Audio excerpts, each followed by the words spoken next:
하나님 말씀 보도록 하겠습니다. 요한계시록 20장 1절부터 6절까지의 말씀입니다. 요한계시록 20장 1절부터 6절까지의 말씀, 저와 여러분이 한 절씩 교독하고 마지막 절은 합독하도록 하겠습니다. 요한계시록 20장 1절부터 6절까지의 말씀 교독합니다.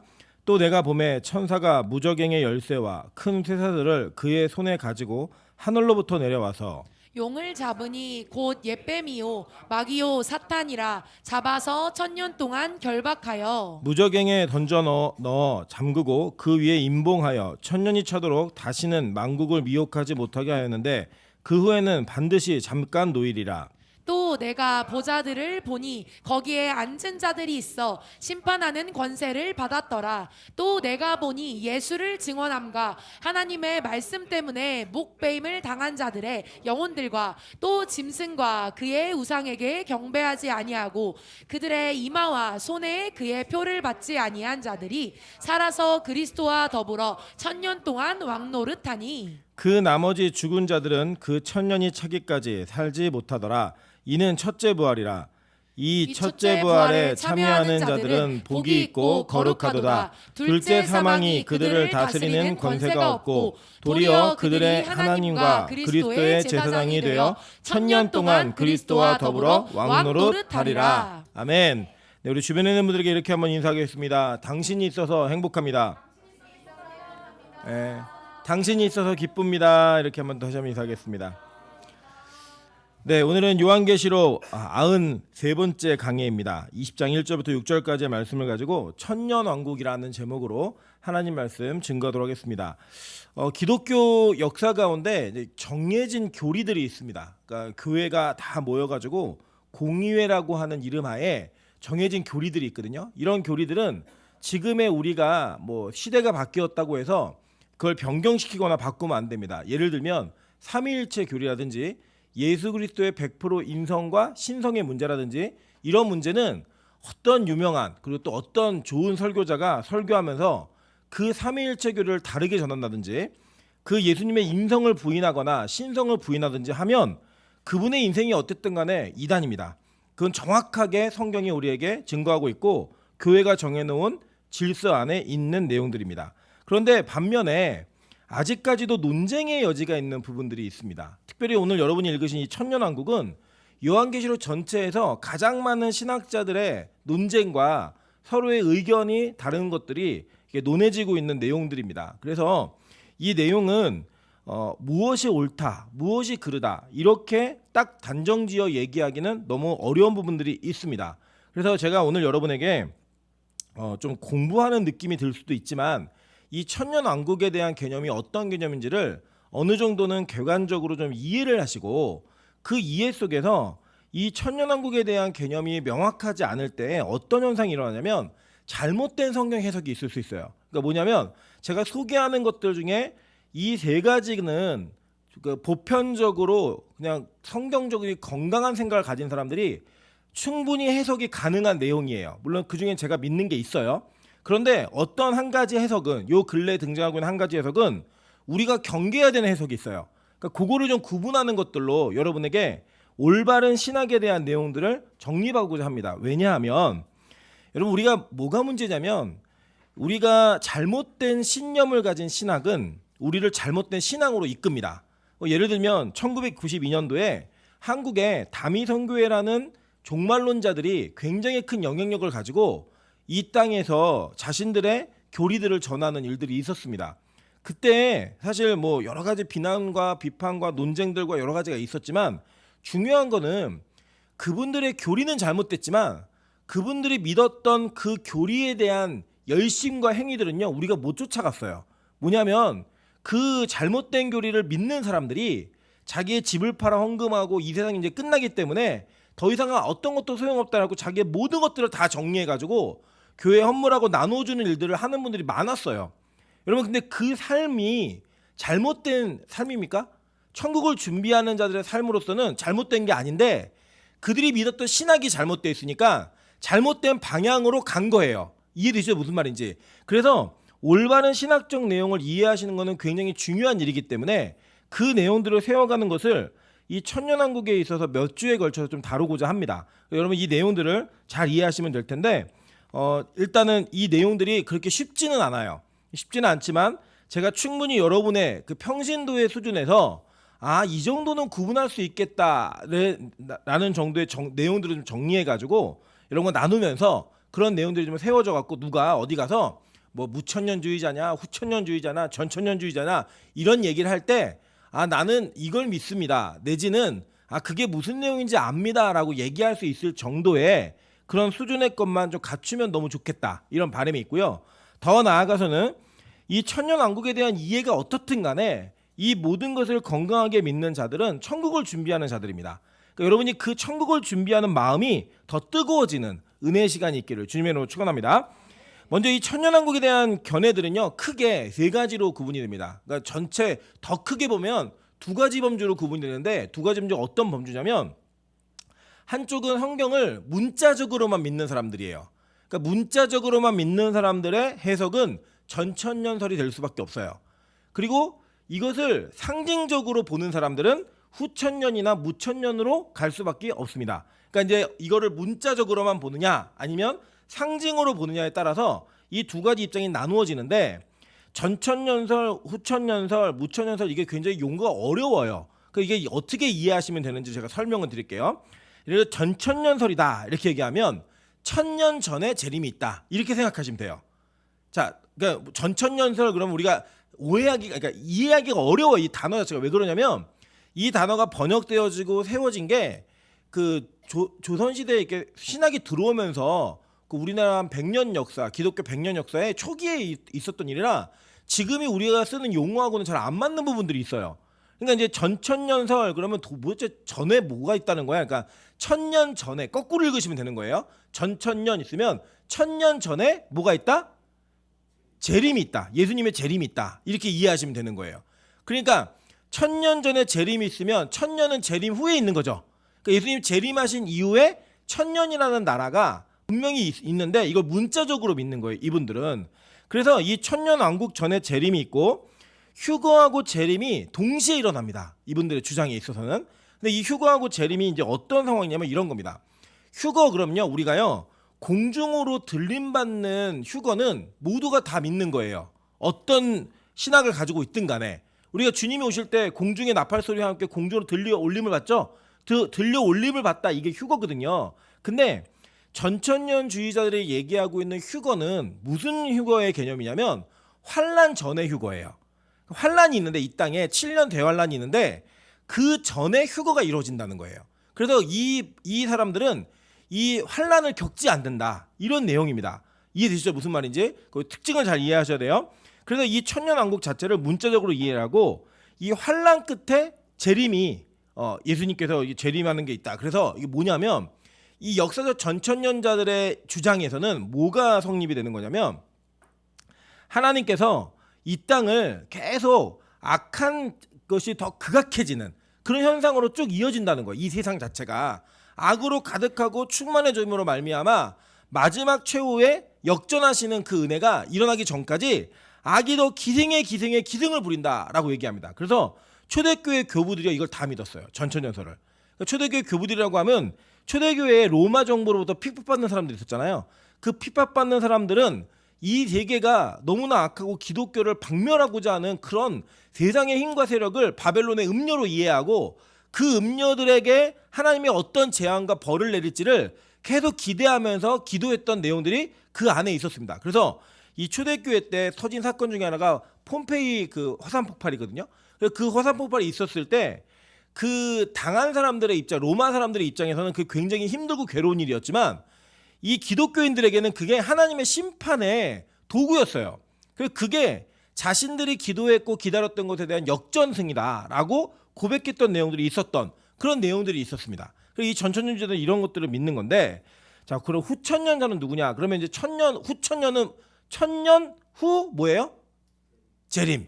그러니까 천년 왕국이 있는 다음에 예수님 재림이 있다는 거예요. 그러니까 여러분 천년왕국 여러분 읽으셨잖아요. 천년왕국 간단한 내용이 뭐냐면 우리 예수 믿는 사람들이 예수와 함께 천년 동안 왕노릇한다는 거예요. 근데 그 왕노릇하는 그 시간이 있는데 그 시간이 있은 다음에 뭐가 일어난다는 거예요? 재림이 일어난다는 거예요. 그래서 이 후천년주의자들은요 대부분 어떤 분들이 많냐면 선교나 어떤 이 사회의 변혁이나 이런 것들을 부르짖는 분들 대부분이 후천년주의자들이에요. 그래서 이분들의 주장은 뭐냐면 교회가 복음을 전하고 열심히 설교하고 열심히 선교하고 열심히 무언가 사회적 참여를 함으로써 이 세상을 천년왕국과 같은 세상으로 바꾸어갈 수 있다 해요. 그리고 난 다음에 그게 가득 차면 예수님이 오신다는 거예요. 그래서 이분들의 주장 속에서는 천년왕국 후의 재림이 있고 복음 전파와 성령의 역사가 굉장히 크게 강조가 됩니다. 그래서 이분들의 주장은 뭐냐면 전 세계로 복음을 전하자. 땅끝까지 복음이 다 전해지고 전 민족이 다 예수를 믿게 되는 그 날까지 열심을 다하면 그것이 이루어질 때 예수님이 오신다 해요. 그리고 여러분 대부분의 선교단체들이 후천년주의자들입니다. 그리고 이 후천년주의자들이 원래 이 어떤 시기에는 굉장히 많이 이 사람들이 뿔었어요. 왜 뿔었냐면 하나님의 나라가 확장되고 교회가 계속 선교적으로 막 펼쳐져 가니까 와, 이 정도의 변화가 일어나면 반드시 이 땅에 예수의 바람이 불고 예수의 왕국이 세워지는 일들이 일어나겠다라고 하는 꿈과 희망이 있었다라는 거예요. 근데 이게 언제부터 이 후천년주의자들이 급격하게 줄어들기 시작했냐면 전 세계 1차 대전, 2차 세계대전을 거치면서 인간이 하나님의 말씀으로 완벽하게 성화를 이루어서 선하게 사는 것은 불가능하구나라고 하는 것들을 많은 사람들이 인식하기 시작했습니다. 그리고 이 후천년주의자들이 1차 대전과 2차 대전을 지나면서 급격하게 줄어들었어요. 신학적 입장에 노선을 바꾸었어요. 아, 세상은 악한 것이지 선하게 이루어지는 게 아니구나. 그리고 종교개혁 시대에도 이 후천년주의자들이 몇 명이 있었거든요. 예를 들면 여러분 잘 아시는 쯔빙글리라고 하는 사람은 폭력을 통해서라도 예수를 전해야 된다. 전쟁을 해서라도. 그래서 그 전쟁으로 예수를 믿게 하면 하나님께서 이 땅 가운데 재림이 속히 당겨질 수 있다라고 주장했던 사람이에요. 그래서 이제 그런 내용들을 가지고 있었던 후천년주의자들이 그 시기가 기독교가 막 성장할 때는 굉장히 많이 일어나다가 기독교가 쇠퇴하는 데서는 굉장히 많이 줄어들고 있습니다. 그래서 지금 현재 한국교회도 후천년주의자들이 거의 없습니다. 한국교회가 이제 교세도 줄고 있고 시대가 악해지고 있는 것들을 보기 때문에 이런 주장하는 분들이 굉장히 소수이지만 여전히 지금도 복음 전파와 이것들을 열심히 하는 분들 가운데는 후천년주의자들이 굉장히 많이 계시고 사실 기독교 안에 우리 한국교회 안에도 이러한 복음의 메시지가 강단에서부터도 많이 포함되어져 있어요. 뭐 나가서 복음을 전해서 여러분이 믿는 직장을 변화시키고 뭐 여러분이 있는 가정을 변화시키고 우리가 속한 사회를 변화시키고 지역사회의 부흥을 이루자 이렇게 하는 내용의 대부분이 다 후천년주의자들이 주장했던 내용들을 이렇게 따온 거예요. 그래서 우리 한국교회는 뭐라고 얘기하냐면 신학은 여러 가지인데 목회는 후천년주의자들처럼 한다. 뭐 이렇게 얘기합니다. 그래서 막 사람 숫자 늘려가야 되고 뭐 교회가 더 왕성해지고 많은 사람들이 모이는 것을 부흥이라고 얘기하는 뭐 이런 내용들의 기반이 바로 이 후천년주의자들에게 있는 거예요. 무천년설은 뭐냐? 천년이 없다. 이게 아니에요. 그게 오해하기 쉬운데 이 무천년설은요. 대표적으로 이 무천년설을 가장 강력하게 주장했던 신학자는 어거스틴이라는 사람입니다. 이 어거스틴이 이걸 얘기했는데 이 천년왕국은 문자적인 천년왕국이 아니라는 거예요. 이게 상징적인 천년이라는 왕국인데 이 상징적 천년왕국은 그리스도의 초림과 재림 사이에 그 기간을 천년왕국이라고 부르면서 우리가 왜 이런 얘기 하잖아요. 너 엄마가 10번도 더 얘기했는데 실제로 10번 얘기했어요? 아니에요. 근데 수도 없이 많이 얘기했다. 너한테 충분히 얘기했다라는 것 얘기할 때 10번이라는 숫자를 많이 쓰고 뭐 예를 들면 뭐 3번 이상 하면 안 돼. 뭐 이런 어떤 3세판 한국 사람들 정서가 있잖아요. 가위바위보 할 때도 3세판 해야 된다. 이런 얘기를 하듯이 그 숫자적인 천년이라는 것을 완전함이라는 상징으로서 이해하는 거예요. 이분들은. 그래서 예수 그리스도의 초림과 다시 오시는 재림 사이의 그 기간을 천년이라는 세계로 이해를 하고 있고 그 천년 속에는 선과 악이 공존하고 있으면서 이 선과 악의 세력 간의 이 다툼들과 어려움들이 하나님의 통제 안에서 이루어지고 있다라고 믿는 사람들이 바로 무천년주의자들이에요. 그래서 이분들은 이 환란이 지금 우리 요한계시록 배우셨지만 환란이 계속 이어지잖아요. 그 이어지는 환란의 역사가 계속 반복되고 있다는 겁니다. 계속 그 안에서. 그리고 이 반복되어지는 것들이 요한이 계시로 보고 우리가 기록해줘서 우리가 이 세대를 살면서도 그 내용에 기반하여서 이 세계 속의 말씀이 여전히 일하고 있고 로마 시대 때만이 아니라 지금 우리 현대를 사는 이 세계 속에서도 이 무천년에 있는 그 교리를 따라 여전히 하나님의 환란과 그곳에서 죽임받는 사람들과 다시 살아나는 사람들과 이런 음녀들의 세상의 힘과 이 모든 것들이 공존하면서 예수님의 재림을 기다리는 그 성도들에게 하나님의 나라가 마음과 생각과 교회 속에 이루어진다라고 얘기하는 게 바로 무천년주의자들이에요. 자, 대충 개념은 좀 이해하셨죠?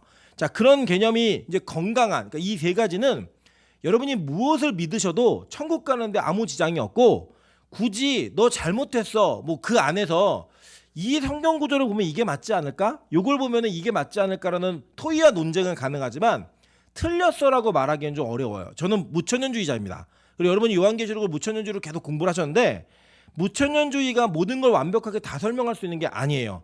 때로는 역사적 전천년이 더 이게 더 맞는 부분이기도 하다, 그들의 해석이 더 성경적으로 옳은 것 같기도 하다라는 내용들도 있어요. 이건 뭘 믿으셔도 천국과 지옥의 문제를 결정하는 문제는 아니에요. 그래서 전혀 상관없지만 요 근래에 전천년설에서 파생되어진 세대주의적 전천년설은 저희가 좀 경계를 해야 됩니다.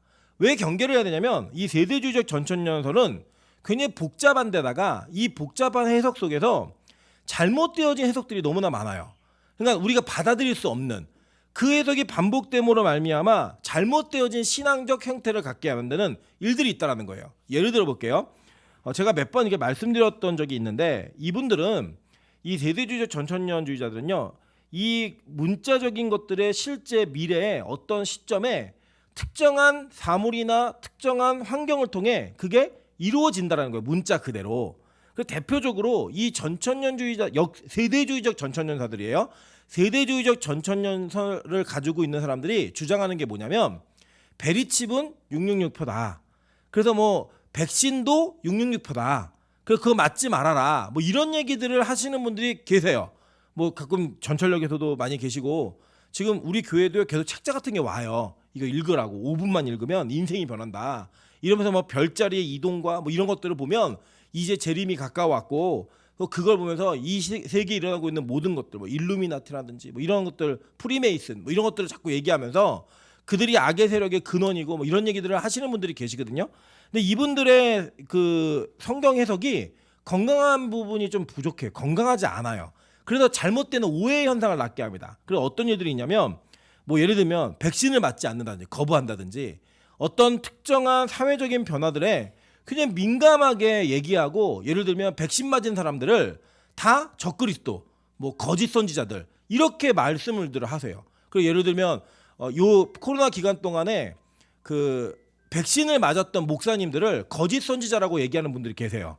예, 저도 맞았거든요. 2차까지 맞고 3차는 왜 안 맞았냐면, 짐승의 편 걸 깨달아서 안 맞은 게 아니라 그 이후에 코로나가 걸려서 이제 3차를 맞은 것과 동일한 적용을 하는 바람에 더 이상 맞지 않은 거일 뿐이지 그 이상 뭐가 다른 게 있어서 맞지 않은 건 아니에요. 그런데 이렇게 맞은 분들을 적그리스도의 수하인들이다, 뭐 짐승의 표를 맞은 자들이다, 이렇게 주장하시는 분들이 계시고, 실제로 그렇게 안 맞은 것 때문에 본인들이 당하는 어려움들을 예수를 믿기 때문에, 제대로 믿기 때문에 당하는 고난이다라고 얘기하면서 백신 맞은 사람들에게 그분들이 가지고 있었던 신앙적인 절개를 버리고 마치 세상과 타협해서 짐승의 표를 얻은 것처럼 얘기하시는 분들이 계시다라는 거예요. 그래서 이게 사실 저희 인척 중에도 이런 분이 계세요. 그리고 이게 백신 맞으면 안 된다 막 문자 계속 보내시고, 백신은 짐승의 표다 이런 걸 얘기하시는 분들이 계시거든요. 제가 이런 내용들을 안 읽은 게 아니에요. 저희 집에 혹시 오시게 되면 이런 세대주의적 전천년사들이 써놓은 책들이 6권 정도가 있습니다. 다 읽었어요. 하나도 빼놓지 않고. 그분들이 주장하는 게 맞나 틀린가 궁금하기도 하고 호기심 많잖아요. 읽었는데 그분들이 가지고 있는 대부분의 내용들이 다 이런 내용들이에요. 다른 게 아니라 뭐 비행기가 지나가는데 비행기 뒤에 이렇게 하얀 색깔 그 흔적이 남잖아요. 그게 그 일루미나티나 프리메이슨들이 인구를 조절하기 위해서 뿌리는 약품이다, 이렇게 이해를 하시고, 그런 거 보면 빨리 숨고 도망가라 뭐 이런 얘기도 하시는, 이게 좀 건강하지 않은 내용들을 전하는 분들이 계세요. 이러다 보니까 기독교를 바라보는 관점들이 이 세상에서, 그러니까 세상과 기독교는 별개가 아닙니다. 여러분, 하나님이요 어디를 사랑하셨냐면 이 세상을 사랑하셨어요. 그래서 우리는 하나님께 예배하고 하나님을 향한 온전한 마음을 품는 것은 그리스도인들의 당연한 의미이지만, 그 사랑과 그 열정으로 어디를 봐야 되냐면 하나님이 사랑하신 세상을 봐야 돼요. 이 세상을 바라보면서 우리가 이 땅에서 맡겨진 사명이 무엇이고 어떤 일들을 해야 되는가에 대한 부분들도 반드시 고민해야 됩니다. 그게 성공하라는 게 아니에요. 맡겨진 소명이 있다고요. 십자가를 지는 이제 그런 내용들을 얘기하는데, 이분들은 이제 세대주의적 전천년자들이 얘기하는 게 뭐냐면 이 재림을 재림을 나누어요. 어떻게 나누냐면 공중의 재림과 지상 재림이 있다는 거예요. 그러니까 환난 전에 공중으로 들림받은 자들이 이 환난을 피하는 그 휴거를 당하는 거예요. 그리고 난 다음에 지상에 다시 한번 예수님이 오시는 거예요. 그 재림이. 그 재림이 두 번이나 이루어져요. 그리고 교회는 환난을 통과하지 않아요. 그러니까 환난 전에 무조건 휴거가 일어난다라고 얘기합니다. 그 7년 대환란을 굉장히 강조합니다. 그러니까 7년 대환란이 있은 후에 예수님의 재림이 또 있다는 거예요. 한 번 더. 그리고 난 다음에 세 번의 부활이 있고 세 번의 심판이 있다라고 얘기합니다. 그 세 번의 부활이 언제냐? 휴거 때, 첫 번째 환난 전에 휴거 받을 때 그 부활이 있고, 환난 때나 환난 후에 교회들, 지금 이방인들 유대인들을 중심으로 있고요. 그 마지막 그 천년왕국 후에는 불신자들 가운데 다시 구원받는 자들이 있다는 거예요.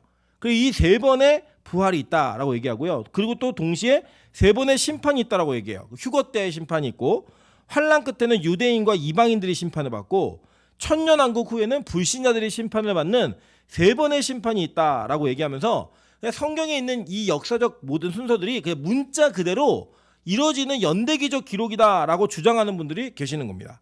이분들은 이 공중의 재림 때에는 어린 양의 혼인잔치가 있고 지상은 환란이 있다는 거예요. 환란을 피하는 자들이 그곳에 올라간다라고 얘기하고, 그때 이제 이스라엘이 적그리스도와 연합하고 있다가 이스라엘이 회심을 해가지고 저 적그리스도는 우리가 믿는 그리스도가 아니다. 그래갖고 이제 그들과 전쟁을 벌이는 일들이 있다는 겁니다. 그리고 이제 천년왕국이 지난 다음에 사탄이 놓여가지고 다시 그 뒤에 백보자의 심판으로 이 모든 걸 정리하는 것으로 이루어진다라고 믿는 거예요. 그러니까 한마디로 얘기하면 지금 이 요한계시록에 기록되어진 모든 시간 순서의 그 글의 순서를 따라서 이것들이 그대로 이루어진다라고 얘기하는 겁니다. 시간 순서에 맞추어서. 근데 여러분 우리가 몇 번 이게 살펴서 보셨지만 요한이 어떤 환상을 볼 때 연대기적인 순서로 일어날 것들에 대해 본 게 아니라 반복적으로 봤어요. 그래서 여러분 기억나시죠? 7인, 그죠? 그다음에 7 나팔, 7 대접. 이 7번에 3번에 걸친 그 예언을 계시를 그가 보면서 그 내용들이 비슷하게 연결되는 거 우리 계속 확인했잖아요. 그죠? 그리고 그 확인에 대한 내용들이 다 구약을 근거하고 있다. 확인했어요, 우리가. 그래서 이것이 연대기적으로 이루어지는 것이 아니라 오히려 하나의 계시를 다방면에서 보는 거예요. 다방면에서. 여러분 파노라마 사진 같은 거 보면 되게 길게 있잖아요. 우리 시야에 한꺼번에 다 들어오기도 하지만 자세히 보려면 띄엄띄엄 봐야 돼요. 예를 들면 뭐 루브르 박물관 같은 데 보면은 되게 긴 그림도 있잖아요. 천장에 있는 그림들. 이런 거 볼 때 여러분 한눈에 어떻게 봐요? 못 보잖아요. 여기 봤다가 저기 봤다가 보면서 이 그림이 이렇게 한 그림이구나 이렇게 보는 것처럼 요한이 하나님께서 주신 묵시를 계시를 그렇게 본 거예요. 그래서 그대로 기록한 겁니다. 그래서 이걸 모두 합하면 마지막 심판이 어떻게 이루어지고 종말이 어떻게 이루어진다, 이거를 우리가 보여주는 거예요. 그래서 여러분 이것이 왜 이렇게 논란이 되는 여지들이 있느냐, 여러분이 오늘 읽으신 본문 가운데 있는 내용들 때문에 그렇습니다. 한번 보도록 할게요. 또 내가 보매 천사가 무저갱의 열쇠와 큰 쇠사들을 그의 손에 가지고 하늘로부터 내려와서 용을 잡으니 곧 옛뱀이요 마귀요 사탄이라 잡아서 1000년 동안 결박하여 무저갱에 던져 넣어 잠그고 그 위에 임봉하여 1000년이 차도록 다시는 만국을 미혹하지 못하게 하였는데 그 후에는 반드시 잠깐 노일이라. 또 내가 보좌들을 보니 거기에 앉은 자들이 있어 심판하는 권세를 받았더라. 또 내가 보니 예수를 증언함과 하나님의 말씀 때문에 목배임을 당한 자들의 영혼들과 또 짐승과 그의 우상에게 경배하지 아니하고 그들의 이마와 손에 그의 표를 받지 아니한 자들이 살아서 그리스도와 더불어 1000년 동안 왕노릇하니 그 나머지 죽은 자들은 그 1000년이 차기까지 살지 못하더라. 이는 첫째 부활이라. 이 첫째 부활에 참여하는 자들은 복이 있고 거룩하도다. 둘째 사망이 그들을 다스리는 권세가 없고 도리어 그들이 하나님과 그리스도의 제사장이 되어 1000년 동안 그리스도와 더불어 왕노릇하리라 라고 얘기해요. 자, 여기서 이 천년왕국이라는 단어 여기서 나온 거예요. 그리고 이 구약에 이런 일 얘기 한 적 있냐? 사실 없어요. 천년왕국이라는 단어 자체 아예 없고 천년이라는 그 모티브를 여기서 갖고 온 겁니다. 그러면 도대체 이 내용은 어떻게 해석해야 되는 것인가? 저는 제가 아까도 말씀드렸지만 저는 무천년주의자예요.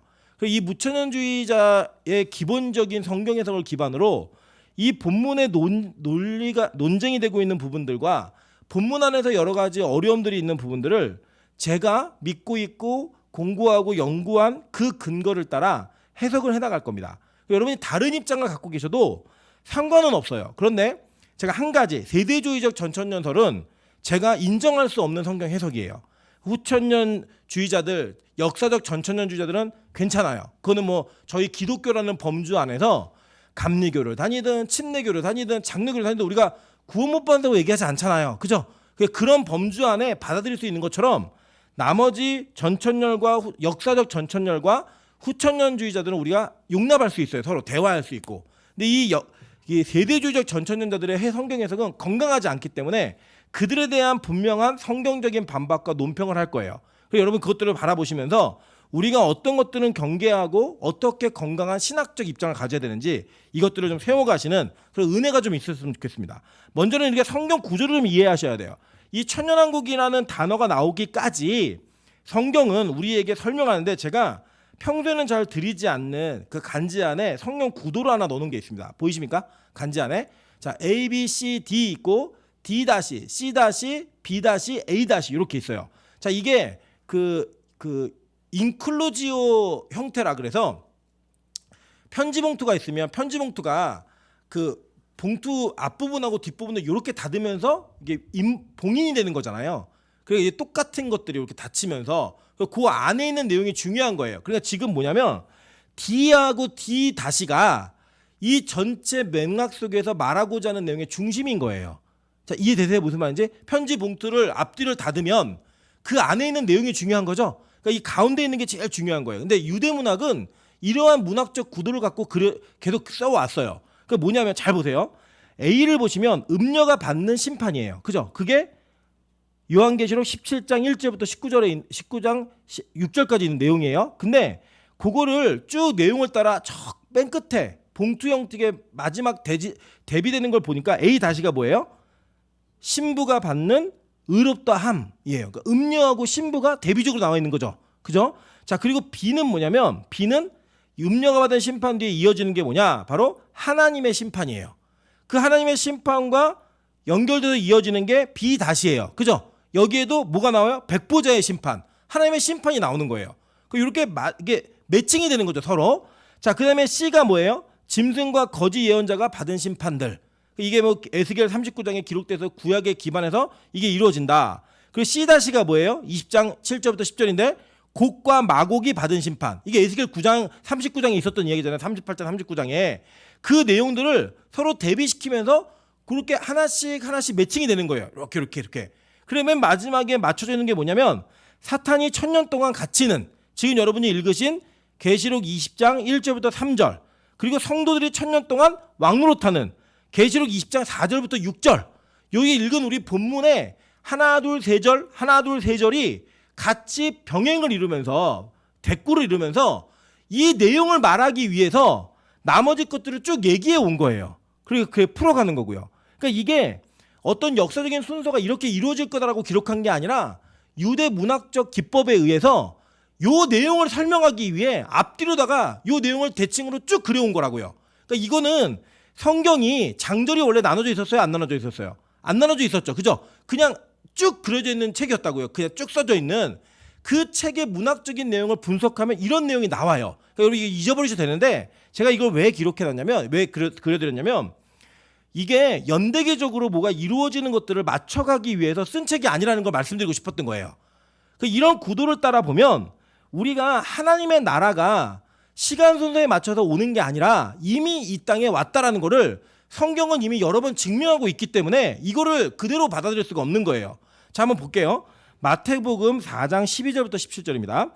예수께서 요한이 잡히셨음을 들으시고 갈릴리로 물러가셨다가 나사렛을 떠나 스불론과 납달리 지경 해변에 있는 가버나움에 가서 사시니 이는 선지자 이사야를 통하여 하신 말씀을 이루려 하심이라. 일러스되 스불론과 납달리 땅과 요단강 저편 해변길과 이방의 갈릴리여 흑암에 앉은 백성이 큰 빛을 보았고 사망의 그늘과 사망의 땅과 그늘에 앉은 자들에게 빛이 빛이었도다 하였느니라. 이때부터 예수께서 비로소 전파해 이르시되 회개하라 천국이 가까이 왔느니라 라고 얘기해요. 왔느니라 라고 얘기하는 이 왔다라고 얘기하는 헬라어가 엔기조라는 단어인데 여기에서는 직설 완료로 쓰여 있어요. 동태가. 그게 뭐냐면 이미 왔다는 거예요. 지금 완료가 된 거예요. 그러니까 우리가 마치 한글 성경은 점점 천국 가까이 오고 있는 것처럼 얘기했잖아요. 근데 헬라어 원어는 이미 그 천국이 와 있다는 거예요. 왔다고 얘기한 겁니다. 그러니까 이 세대주의자들이 얘기하는 것처럼 시간 순서대로 뭐가 이루어지고 있는 게 아니라 예수님은 이미 천국이 여기 왔다라고 말씀하신 거예요. 분명하게. 계속 볼게요. 히브리서 12장 28절입니다. 그러므로 우리가 흔들리지 않는 나라를 받았은즉 이 헬라어가 파랄람바노라는 단어인데 이게 받아들이다, 인정하다예요. 그러니까 이미 그 나라를 흔들리지 않는 나라가 어디예요? 천국이잖아요. 천국 우리가 이미 어떻게 된 거예요? 받았어요. 받았는데 은혜를 받자 이로 말미암아 경건함과 두려움으로 하나님을 기쁘게 섬길지니 라고 얘기하는 이 헬라어 파랄람바노가 현재형이에요. 받았다는 거예요. 지금 내가. 여러분 우리가 천국이 시간이라는 순서 안에서는 주님이 재림하셔야 새하늘과 새 땅이 오는 거잖아요. 그런데 우리가 예정을 믿잖아요. 예정을. 우리의 천국에 대한 예정이 언제부터 돼 있어요? 에? 태초 이전부터 영원 전부터 우리를 선택하신 하나님이시잖아요. 그러면 그 하나님의 의지가 그 하나님의 결정이 선택이 우리 안에서 이루어져요 안 이루어져요? 이루어져요. 반드시. 이거는 인간의 약속은 깨집니다. 인간은 어떤 약속을 해도 다 지키지 못해요. 아까도 우리 기도자가 기도하면서 인간에게 사랑이 없습니다. 우리에게 그 말이 사실 맞아요. 우리 인간은 절대 끝까지 사랑할 수 없고 우리 인간은 끝까지 약속을 지킬 수 없어요. 그리고 유한한 존재예요 우리가. 근데 누구는 아니에요. 하나님은 아니세요. 하나님이 내가 너를 구원할 거야 라고 정하시면 그 일은 돼야 안 돼요? 반드시 돼요. 그러니까 우리에게 하나님의 나라가 선택받은 자에게 온 거예요 안 온 거예요? 이미 온 거예요. 과거에 그죠? 완료된 거예요. 그리고 이미 현재에 있는 거예요. 그죠? 이해되시죠? 무슨 말인지? 자, 골로새서 1장 13절부터 14절에도 이렇게 얘기합니다. 그가 우리를 흑암의 권세에서 건져내사 그의 사랑의 아들의 나라로 옮기셨으니 이게 헬라어로는요 메디스템이라는 단어인데 운반하다, 옮기다 뭘 이렇게 들어갖고 옮기는 거예요. 그냥 가만히 있는데 돌아갖고 싹 옮기는. 그런데 이게 골로새서 1장 13절과 14절에 뭐라고 계속 되어 있냐면 그 아들 안에서 우리가 속량 곧 죄사함을 얻었도다 라고 얘기하는데 이 단어가 과거형으로 써 있어요. 그러니까 이미 하나님이 우리 옮기셨다는 거예요. 끝난 거예요. 이미 완료된 걸로. 그러니까 이 내용들은 어떠한 시간 순서에 맞춰갖고 진행되어지는 앞으로 이루어질 일들을 예언하는 게 아니라 이미 예수님께서 이 땅에 오셔가지고 천국이 이미 왔어. 완료됐어. 그리고 너희들 이미 천국을 받았어. 그리고 너희들은 이미 사망에서 생명으로 옮겨진 과거에 이미 완료된 자들이야. 이걸 얘기하셨다는 거예요.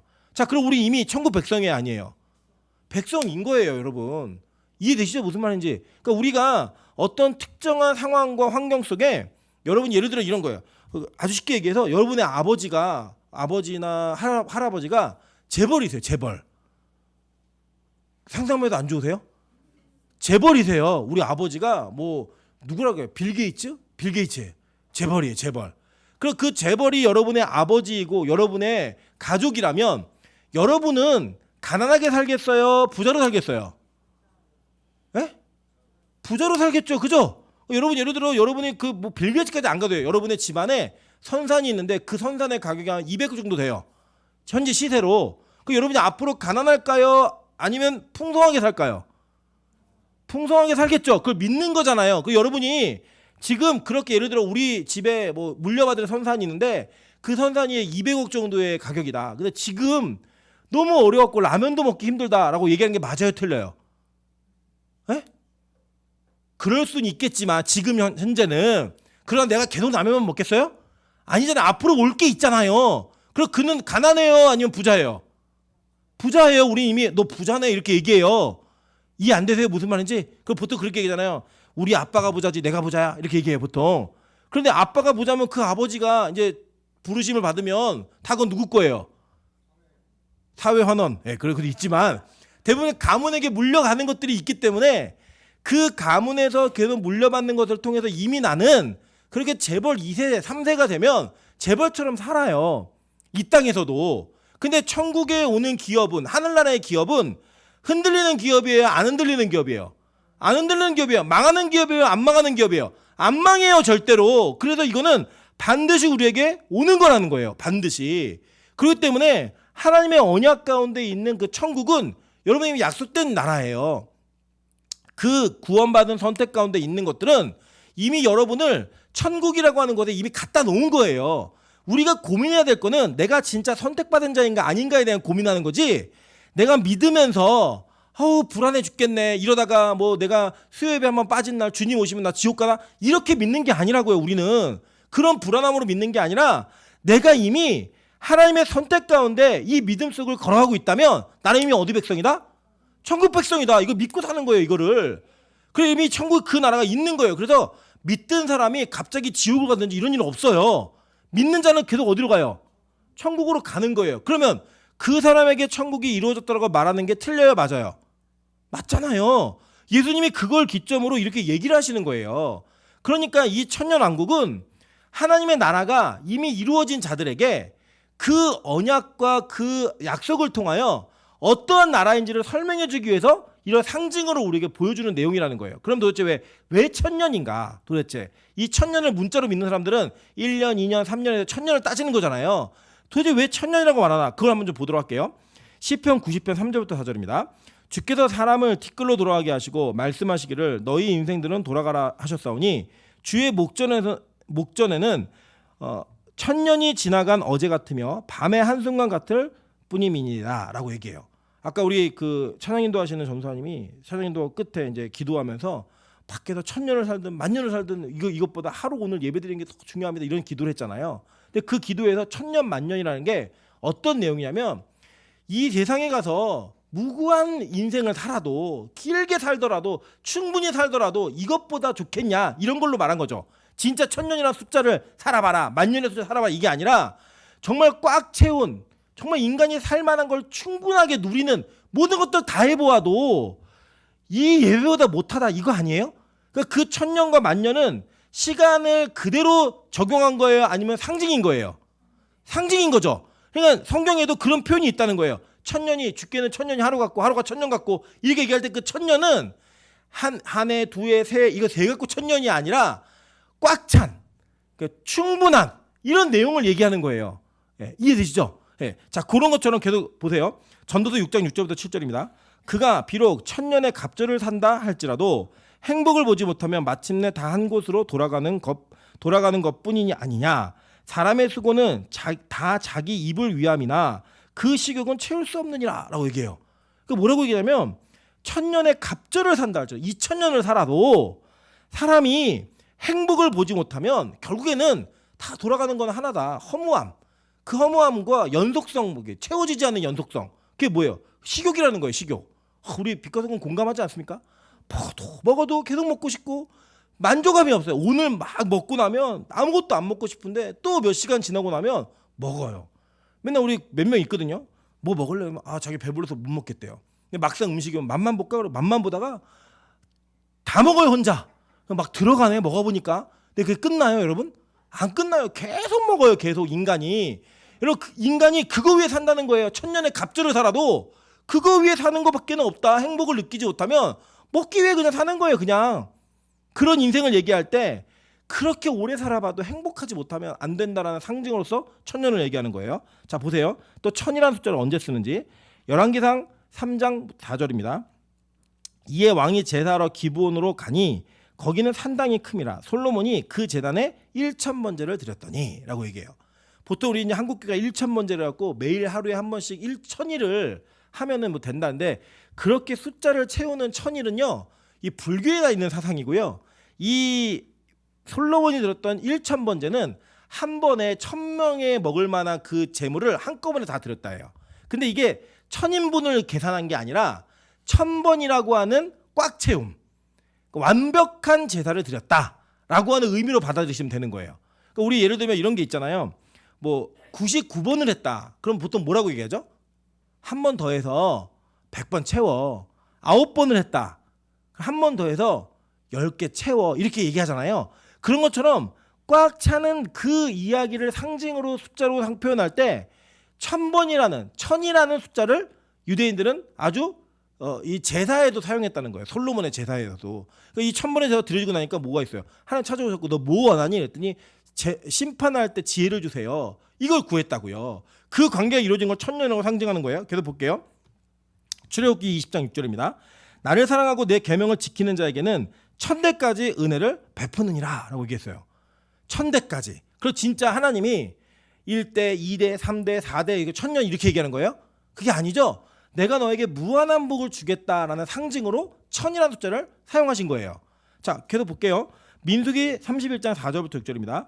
이스라엘 모든 지파에게 각 지파에서 1000명씩을 전쟁에 보낼지니라 하매 각 지파에서 1000명씩 이스라엘 100만 명 중에서 12,000명을 택하여 무장시킨지라. 모세가 각 지파에 1000명씩 싸움에 보내되 제사장 엘르아살의 아들 비니아스에게 성소의 기구와 신호 나팔을 들려서 그들과 함께 전쟁에 보내매라고 얘기해요. 자, 그러니까 지금 여기서 하나님이 40년을 훈련시킨 이스라엘 군대들을 이제 미디안 백성과 싸우게 하려고 그 군대를 불러내가지고 싸우게 하는 전쟁을 싸울 때 취하신 방법이에요. 근데 방법이 뭐냐면 너희 각 지파별로 1000명씩을 택해서 오라는 거예요. 이 1000명은 완벽하게 훈련되어진 군사의 숫자예요. 그래서 그 숫자가 모였더니 몇몇 명이 모인 거예요. 12,000명이 모인 거예요. 그들로 전쟁하는 겁니다. 여러분 이 천이라는 숫자를 우리가 또 어디에 썼죠? 계시록의 14만 4천일 때 구약의 12지파, 신약의 12사도, 그리고 곱하기 싸울 만한 군대 1000 하니까 몇 명이에요? 14만 4천. 이 숫자가 나온 거잖아요. 그 상징으로서 1000은 완벽하게 준비되어진 군대를 얘기할 때 1000명이라는 이 숫자를 기록해서 쓴 거예요. 이해되시죠? 무슨 말인지. 자, 계속 보세요. 여호수아 23장 10절입니다. 너희 중 한 사람이 1000명을 쫓으리니 라고 얘기해요. 그게 진짜로 전쟁할 때 1000명을 쫓겠다가 아니라 모든 적을 쫓아낸다라는 상징적 표현으로서 1000이라는 숫자를 쓰는 겁니다. 그러니까 지금 여기에 기록되어진 1000이라는 이 1000년의 왕국은 1년, 2년, 3년을 쓴 숫자를 세워서 1000이라는 숫자를 채운 게 아니라 온전한, 완전한 하나님의 나라가 이루어진다라는 상징적인 숫자로서의 1000을 얘기하는 거다라고 보는 게 맞는 거예요. 왜냐? 이 글을 썼던, 이거를 받았었던 요한이 어느 나라 사람이에요? 유대인이잖아요. 유대인에게 1000이라는 숫자는 그런 의미가 있었다고요. 그러니까 그 천년 왕국이라는 그 1000년의 왕국은 어떤 우리가 계산하고 있는 태양력으로 1년, 2년, 3년 이거를 완벽한 그 1000이라는 숫자를 채운 게 아니라 1000이라는 숫자의 상징성을 이용한 거예요. 완전한 하나님의 나라, 그 온전함이 이루어지는 나라, 그것을 기초로 하여 그게 꽉 차면 뭐가 있다는 거예요? 하나님의 재림이 이루어지고 그 나라가 완성된다라고 보는 상징적인 숫자로 보는 게 더 합리적이다. 이거를 여러분 이해하시면 좀 좋을 것 같아요. 그래서 이 1000이라는 숫자는 그렇게 나온 겁니다. 왜냐하면요, 천년 왕국이라는 게 진짜 1000년이라는 게 중요했으면 구약에 있는 선지자들이 천국 많이 봤잖아요. 그 사람들이 한 명이라도 천년왕국을 얘기했어야 되는데 단 한 명도 얘기하지 않았어요. 한 명도 천년왕국에 대한 얘기를 하지 않았고 오직 이 요한만 이 1000이라는 숫자를 사용하여서 하나님의 완성된 나라를 얘기하고 있는 겁니다. 왜냐하면 이 당시에 이 로마에서도 1000이라는 숫자를 굉장히 중요한 숫자로 군대의 완성된 숫자로 사용했거든요. 그러니까 이 시대적 배경을 우리가 절대 넘어설 수가 없는 거예요. 그래서 이 요한이 기록한 1000년이라는 이 1000년은 여러분 상징적인 숫자로 보는 게 더 합리적으로 이해하기 쉽다라고 보시는 게 저는 맞다고 생각해요. 자, 그럼 도대체 왜 세대주의자들은 이런 것들을 문자로 이해하고 그런 것들을 자꾸 고민하는가?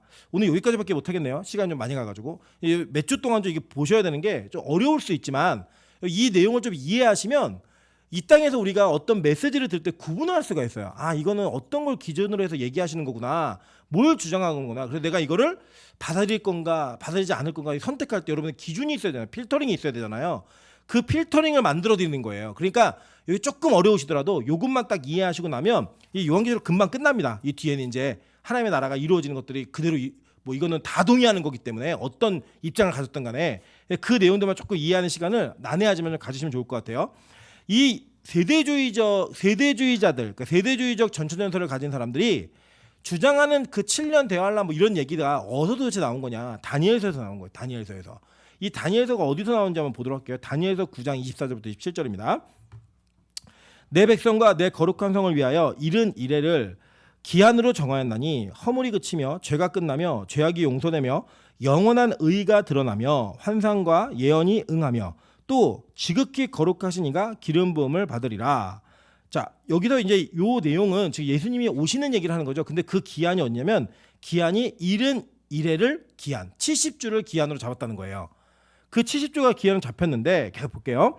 그러므로 너는 깨달아 알지니라 예루살렘을 중건하라는 영이 날 때부터 기름 부음을 받은 자 곧 왕이 일어나기까지 7이레와 62이레가 지날 것이요 라고 얘기했어요. 자, 그러니까 뭐냐면 지금 예루살렘 성을 다시 지어라 라는 그 중건은 아하수에로 왕의 아들인 다리오 때부터 이루어진 일이에요.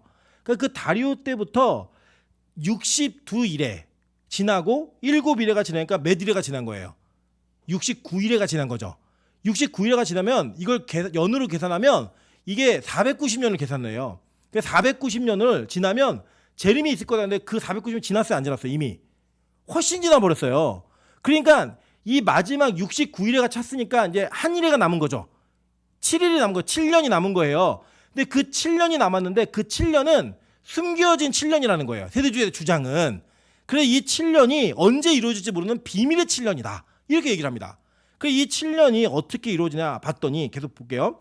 그 곤란한 동안에 성이 중건되어 광장과 거리가 세워질 것이며 62일의 후에 기름 부음을 받은 자가 끊어져 없어질 것이며 장차 한 왕의 백성이 와서 그 성읍과 성소를 무너뜨리려니와 그의 마지막은 홍수에 휩쓸림 같을 것이며 또 끝까지 전쟁이 있으리니 황폐할 것이 작정되었느니라. 그가 장차 많은 사람들과 더불어 한 일해 동안의 언약을 굳게 맺고 그가 그 일의 절반의 제사와 예물을 금지할 것이며 이렇게 얘기해요. 그러니까 7의 절반이면 뭐예요? 3.5. 그 3.5 하면 여러분 기억나시는 게 있어야 돼요. 3과 2분의 1이죠. 3과 2분의 1이면 성경에 어디에 나왔죠?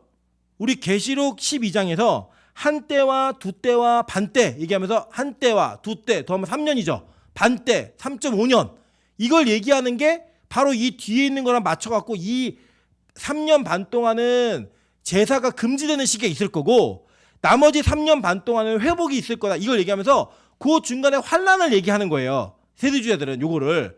그러니까 사실은 이 환란을 얘기할 때 그 근거가 분명하지 않아요. 그냥 이제 이런 환란이 있을 건데 그 환란 뒤에 요 때가 지나면 재림이 있을 거다. 이렇게 얘기하면서 환란에 대한 것들을 이렇게 추측하고 예언합니다. 그리고 계시록 보면요. 계시록 12장 14절 보세요. 그 여자가 큰 독수리 두 날개를 받아 광야의 자기 곳으로 날아가 거기서 그 뱀의 낯을 피하여 한때와 두때와 반때를 양육을 받으매 라고 얘기했어요. 11장 2절부터 3절이에요. 성전 막간 마당은 책량하지 말고 그냥 두라. 이것은 이방인에게 주었은즉 그들이 거룩한 성을 42달 동안 짓밟으리라. 42달이면 몇 년이에요? 3년 6개월, 3년 반이에요. 3년 반. 그리고 그 날이 내가 나의 두 증인에게 권세를 주리니 그들이 굵은 베옷을 입고 1260일을 예언하리라. 1260일이면 몇 년이에요? 3년 6개월이에요. 똑같은 단어예요. 똑같은 단어인데 풀어간 거예요. 3년 반, 한때, 두때, 반때 요거하고 42개월 요거하고 1260일 요건 똑같은 날짜라고요. 그 내용을 얘기하면서 지금 이 예언이 어떻게 이루어지는가를 설명하고 있어요. 요한은. 근데 이거를 이제 환란으로 이야기하는데 이거는 복잡하시죠? 어려워요. 그러니까 제가 그냥 간단히 정리만 드릴게요. 자, 이거예요. 사람들이 요한계시록을 잘 어려워하고 안 읽는 이유가 두 가지예요. 첫째는 뭐냐면 어려워요. 일단 구약을 모르면 절대 해석할 수가 없어요. 두 번째는 뭐냐면 여기에 담겨진 메시지가 너무 힘들어요. 무슨 힘듦이냐면 이 요한계시록의 메시지는 분명합니다. 뭐냐면 너희들 예수 위에 고난받으라는 거예요. 예수 위에 큰 환난을 겪으라는 거예요. 그래서 계시록 7장에 보면 뭐라고 나오냐면 흰옷 입고 나온 자들이 있는데 저들 누구예요? 그랬더니 큰 환난을 통과한 자들이라는 거예요. 그리고 그 환난이 그들에게 세마포옷을 입히는 거고 그들이 옳은 행실, 이 땅 가운데 피 묻은 자를 따라 옳은 행실을 살아서 핍박받고 죽은 그 자들이 흰옷을 입는 세마포를 입는 자들이라고 얘기를 하는 거예요. 그러니까 요한계시록 메시지는 뭐냐면 분명해요. 십자가지라는 거예요. 예수를 따라 죽는 인생을 살라는 거예요. 복음의 인생을 살아보라는 거예요. 그렇게 살아야지만 하나님 나라 백성 된다는 겁니다. 그러니까 이들은 환란을 겪는 자들이에요? 아니면 환란 피하는 자들이에요? 겪는 자들이에요. 메시지 자체가. 근데 이 세대주의적 전천년자들은 그들에게 환란이 없다는 거예요. 환난 없이 면류관이 있다는 거예요. 어떻게 이게 가능해요? 성경은 그런 메시지를 전달하지 않아요. 우리에게 뭘 전달하냐면 환난 받는 자들에게 면류관이 있다예요. 기독교의 메시지는 분명히 그렇습니다, 여러분. 그래서 우리가요, 기독교는 내세적 종교입니다. 현세를 무시하는 게 아니지만 내세를 위한 종교예요. 여러분, 예수 왜 믿으세요? 천국 가려고, 영원히 살려고 믿으시는 거 아니에요? 그렇잖아요. 죽음이라고 하는 사망의 권세가 우리를 다 잡아삼킬 때 그 잡아삼키는 죽음 속에서 영원한 소망을 보는 거 아니에요. 그 소망을 보기 위해 그 소망을 붙드는 게 저와 여러분의 유일한 낚시고 그게 기독교의 목적입니다. 그래서 여러분, 우리는 그걸 붙들며 사는 존재들이기 때문에 이 땅의 부귀와 안녕과 평안을 위해 예수 믿는 거 아니에요. 여러분, 어쩌면은 예수를 제대로 믿다 보면 그게 없어질 수도 있고 그게 우리가 허락되지 않을 수도 있어요. 제가 누누이 말씀드리지만 돈 버는 건 은사예요. 진짜 은사예요. 돈이 붙는 사람이 있어요. 아무리 볼 때 야, 어떻게 저렇게 좋은 머리로 돈을 못 벌지 이런 사람도 있고요.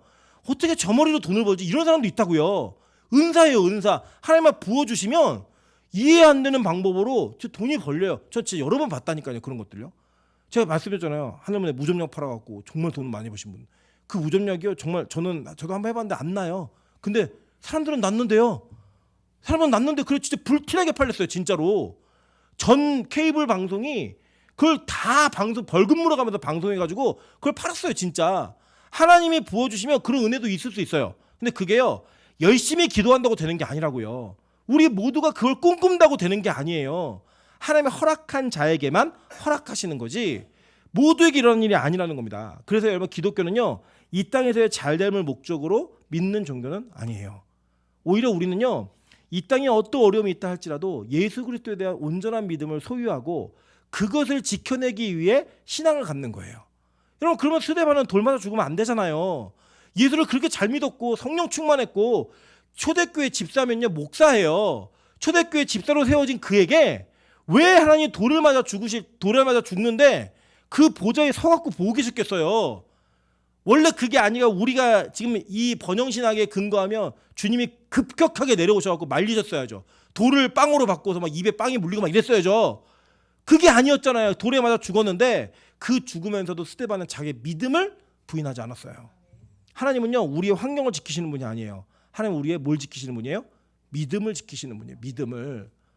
여러분, 그래서요, 진짜 제가 막 그 공황장애가 오고 막 되게 어려웠던 시기에 진짜 그 어려움 속에서 여러 가지 충동들이 있어요. 막 공황장애 오면 정말 죽을 것 같고요. 죽는 게 낫겠다 싶어요, 진짜. 그 공포심은요, 뭐 믿음이 있고 없고 뭐 목사고 아니고 이런 거랑 전혀 상관없고 그 밀려드는 공포심은 제가 가지고 있는 능력으로는 받아낼 수가 없어요. 받아낼 수가. 너무 힘들어요. 그 시간 자체가. 그 다가오기만 하면 너무 큰 공포감 때문에 막 올 것 같은 느낌만 와도 두려움이 막 밀려옵니다. 여러분, 그때요, 제가 붙들었다고 살아고 그 가운데서 제가 회복할 수 있었던 거는 예수 그리스도의 은혜 말고는 아무것도 없었어요. 십자가의 은혜 말고는 아무것도 없었다고요. 어떤 것도 위로가 되지 않아요. 어떤 것도. 그런데 그거 하나가 저의 인생의 마지막 끈을 놓지 않게 만들었던 그 생명의 역사 하나가 저의 인생을 바꿔놓은 거예요. 지금 이렇게 설 수 있는 거는. 여러분, 제가 그게 다 고쳐졌을까요? 저는 아니라고 믿어요.